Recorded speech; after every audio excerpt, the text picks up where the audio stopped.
Hello friends, नमस्कार। आपका पुनः हमारे चैनल पर स्वागत है। आज की वीडियो में हम इन्फ्लामेशन के बारे में पढ़ेंगे। दोस्तों, आपने देखा होगा जब कभी हमें चोट लग जाती है या फ्रैक्चर हो जाता है, कहीं पर कट लग जाता है या स्किन जल जाती है, वहां पर सूजन आ जाती है। आज हम उसी सूजन के बारे में पढ़ेंगे। वो क्यों आती है, उसके पीछे क्या कारण है और कौन सी प्रोसेस होती है। दोस्तों, सूजन एक तरह से हमारे प्रतिरक्षा तंत्र की एक प्रक्रिया है, एक महत्वपूर्ण भाग है जिसके द्वारा ऊतकों को वापस रिपेयर किया जाता है और जो भी माइक्रोब्स या रोगाणु पैथोजेंस हमारी बॉडी में प्रवेश करते हैं उनको नष्ट किया जाता है। इन्फ्लामेशन ऊतक क्षति या टिश्यू इंजरी व संक्रमण के अगेंस्ट प्रतिरक्षात्मक क्रिया या इम्यूनोलॉजिकल प्रोसेस या रेस्पॉन्स है। ये एक सिंपल और सटीक परिभाषा मैंने आपको बताई है। टिश्यू डैमेज आंतरिक कारकों या बाह्य कारकों से हो सकता है। आंतरिक कारक कौन कौन से हैं, जिसमें टिश्यू नेक्रोसिस का अर्थ होता है सेल डेथ, किसके कारण यदि ब्लड सप्लाई नहीं हो ऊतक के अंदर तब कोशिकाएं मृत हो जाती है, उसको हम कहते हैं टिश्यू नेक्रोसिस। या बोन फ्रैक्चर, हड्डी फ्रैक्चर हो गई। बाह्य कारक कौन कौन से होते हैं? बाह्य कारक कई हो सकते हैं, जैसे कट लग गया, त्वचा जल गई, है ना। इसके अलावा कोई केमिकल है, कोरोसिव केमिकल है जिससे नुकसान हो गया। ऐसे बहुत सारे कारक हो सकते हैं बाह्य। कार्डियल साइन ऑफ इन्फ्लामेशन, इन्फ्लामेशन के दौरान क्या होता है, यानी हमें महसूस कैसे होता है कि इन्फ्लामेशन है, कौन सी घटनाएं होती है। एक तो वहां जहां इन्फेक्शन होता है, इन्फ्लामेशन जहां होता है वहां की त्वचा या वहां का जो स्थान है वो लाल हो जाता है, सूजन आ जाती है, गर्मी हो जाती है और दर्द हमें महसूस होता है। इसके अलावा लॉस ऑफ फंक्शन, कार्य का ह्रास हो जाता है। ऐसी कौन सी घटनाएं होती है जिनके कारण हमें पेन या दर्द महसूस होता है, जिनके कारण वहां का स्थान वो लाल हो जाता है, वहां पर सूजन आ जाती है। देखते हैं हम, जहां पर इन्फेक्शन होता है वहां के वेस्कुलर डायमीटर में परिवर्तन हो जाता है, यानी वहां की जो लोकल ब्लड वेसल्स है उनका जो व्यास है वो बढ़ जाता है। और जब इन ब्लड वेसल्स का व्यास बढ़ता है तब हमें दर्द महसूस होता है।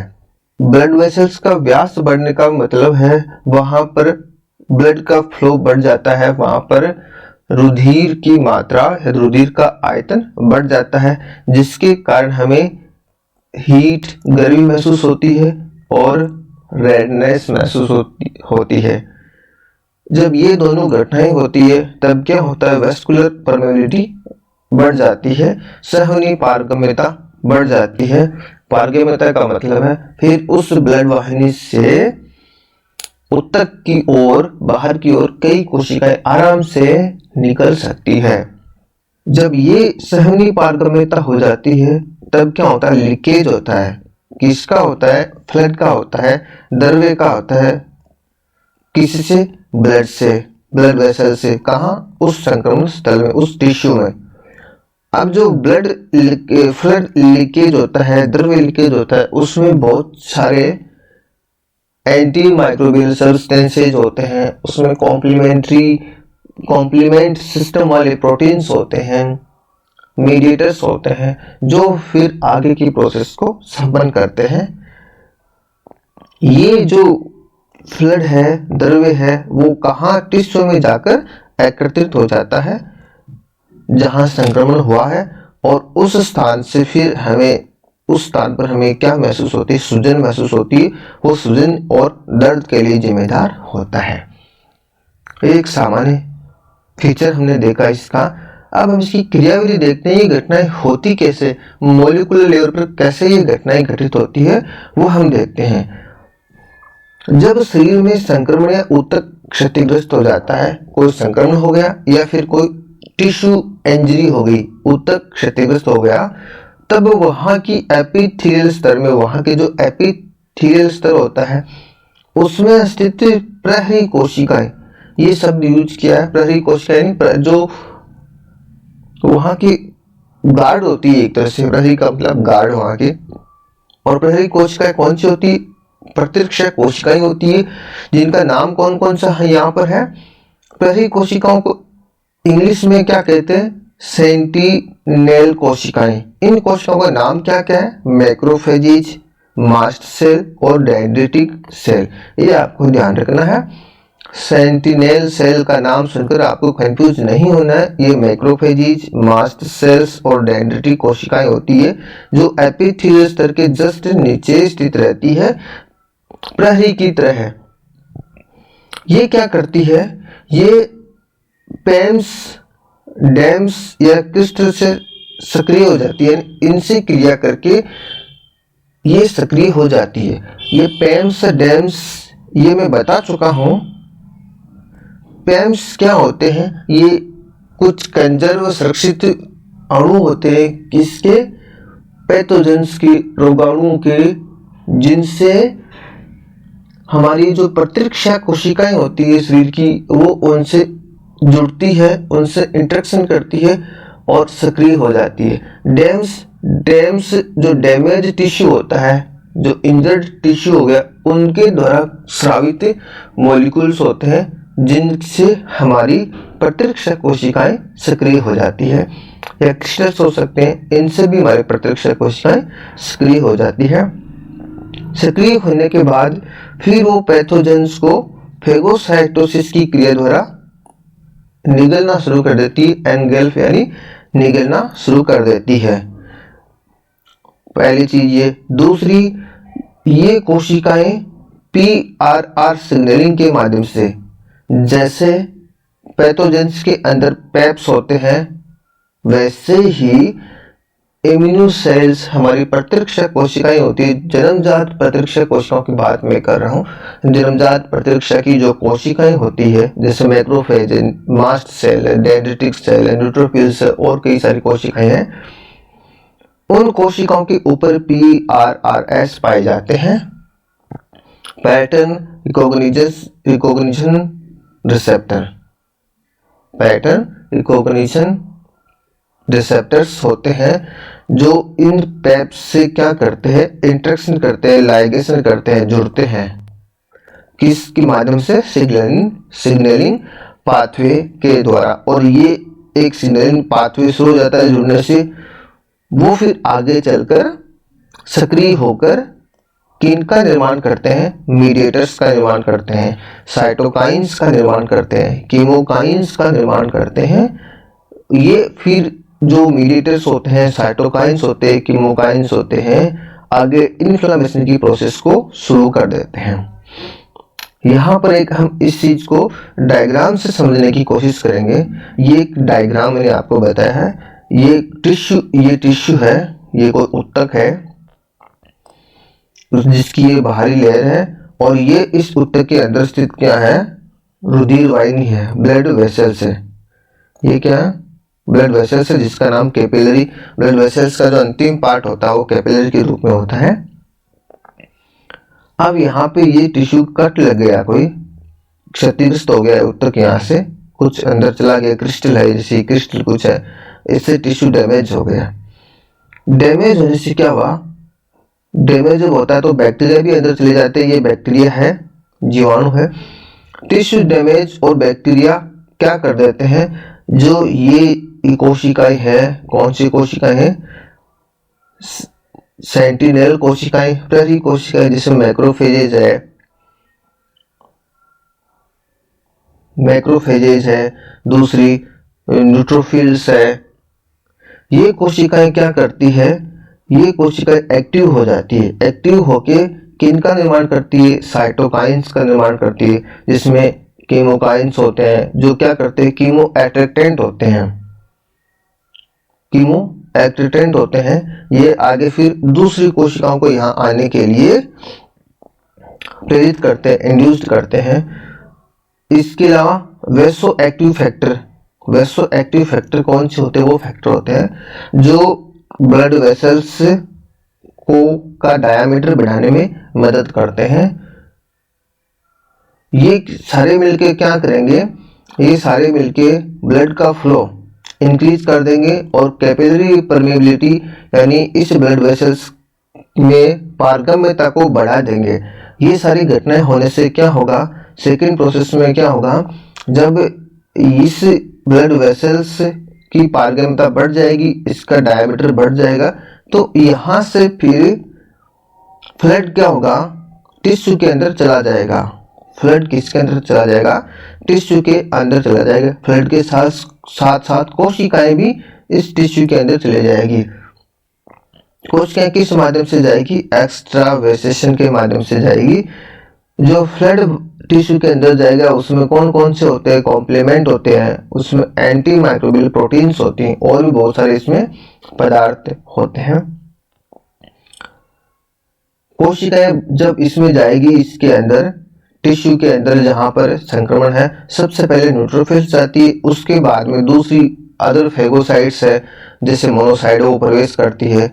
न्यूट्रोफिल्स और दूसरी जो फेगोसाइट्स है मोनोसाइट्स आगे चलकर इस पैथोजेंस को, जीवाणु को नष्ट कर देती है। और जो ये कंपोनेंट्स फ्लड के अंदर आते हैं, कॉम्प्लीमेंट, एंटी माइक्रोबियल प्रोटीन्स, ये आगे चलकर क्या कर देते हैं? उस टिश्यू को वापस से रिपेयर कर देते हैं। इसको और हम यहाँ पर विस्तार से देखते हैं।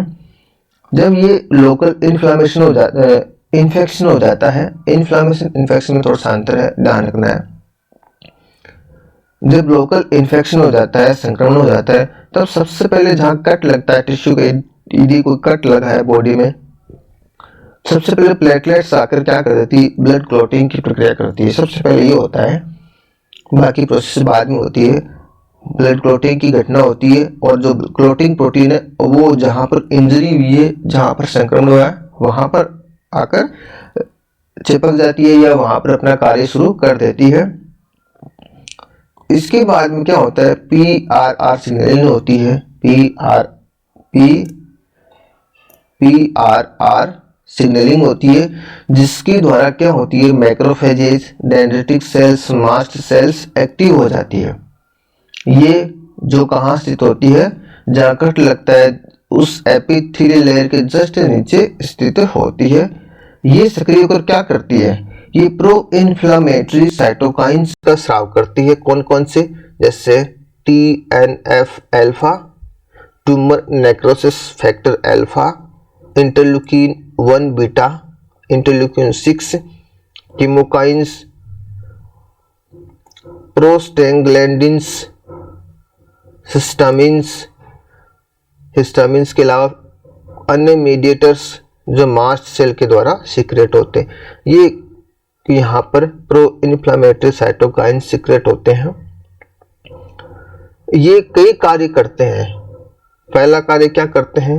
ये वेस्कुलर एंडोथेलियल सेल्स के ऊपर कार्य करते हैं। किसकी? लोकल ब्लड वेसल्स की, उसके ऊपर कार्य करते हैं और कार्य करके वहां की वेस्कुलर परमेबिलिटी को बढ़ा देते हैं।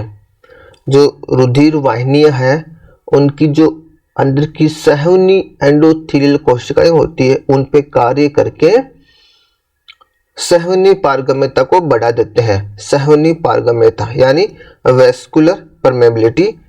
Expression of cell adhesion molecule.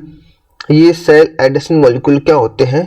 Cell adhesion का मतलब चिपकने वाले मॉलिक्यूल, कोशिका के ऊपर चिपकने वाले मॉलिक्यूल होते हैं जिनको हम कैम्स कहते हैं। इनका एक्सप्रेशन में इनको एक्टिव करने का कार्य भी करते हैं और कीमोकाइंस इंटरल्यूकिन 8 को भी एक्टिव करने का कार्य करते हैं, इनको बढ़ाने का कार्य ये करते हैं। इनके अलावा कुछ और भी कार्य करते हैं। कौन से कार्य करते हैं? ये जो cytokines TNF alpha, interleukin 1, interleukin 6, ये क्या करेंगे? लीवर में चले जाएंगे।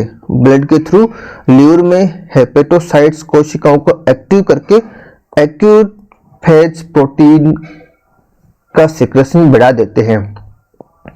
एक्यूट फेज प्रोटीन फिर ब्लड के अंदर आएगी।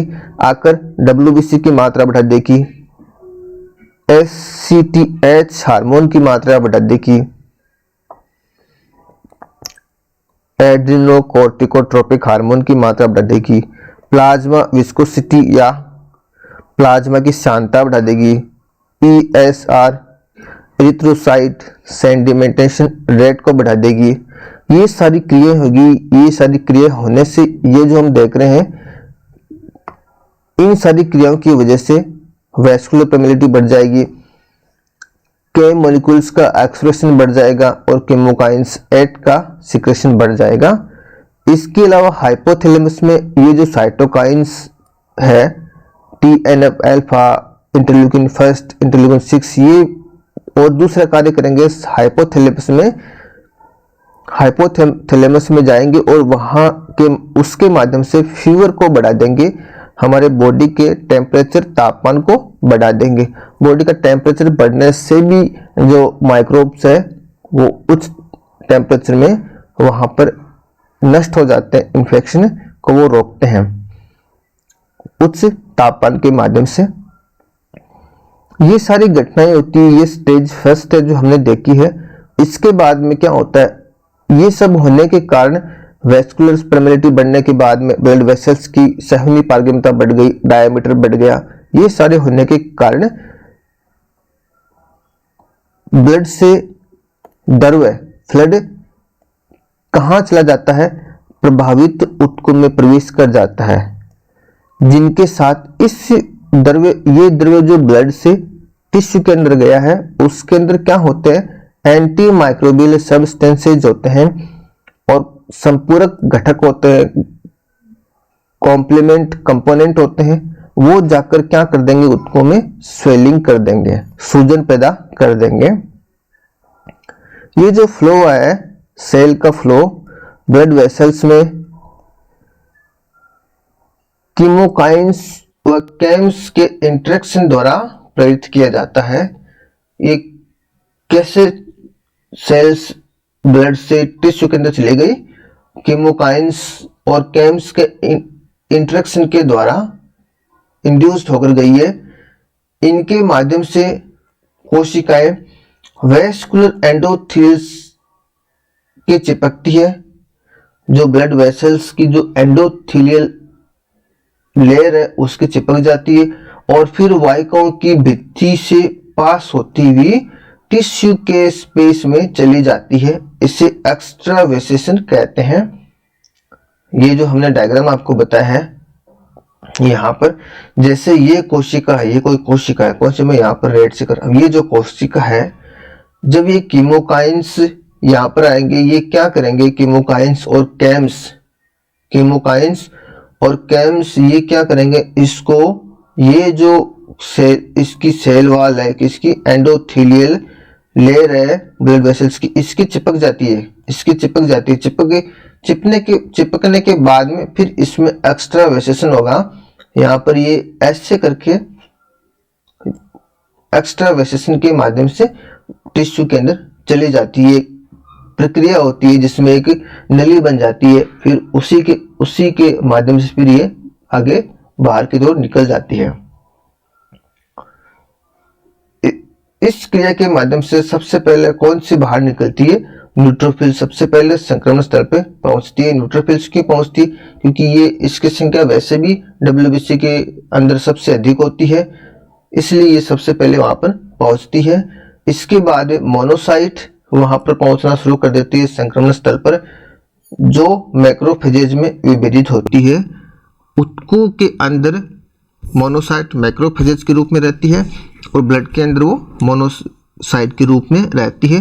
जब ब्लड से टिश्यू में जाती है तब वो मैक्रोफेजेज के रूप में विभेदित हो जाती है। ये मैक्रोफेजेज रोग कारक को नष्ट करती है तथा रोग कारक को नष्ट करती है। रोग कारक के साथ साथ कोशिकीय अपशिष्ट को भी नष्ट कर देती है तथा घाव को भरने की शुरुआत करती है। जो घाव होता है उसको भी ये भरने का कार्य करते हैं।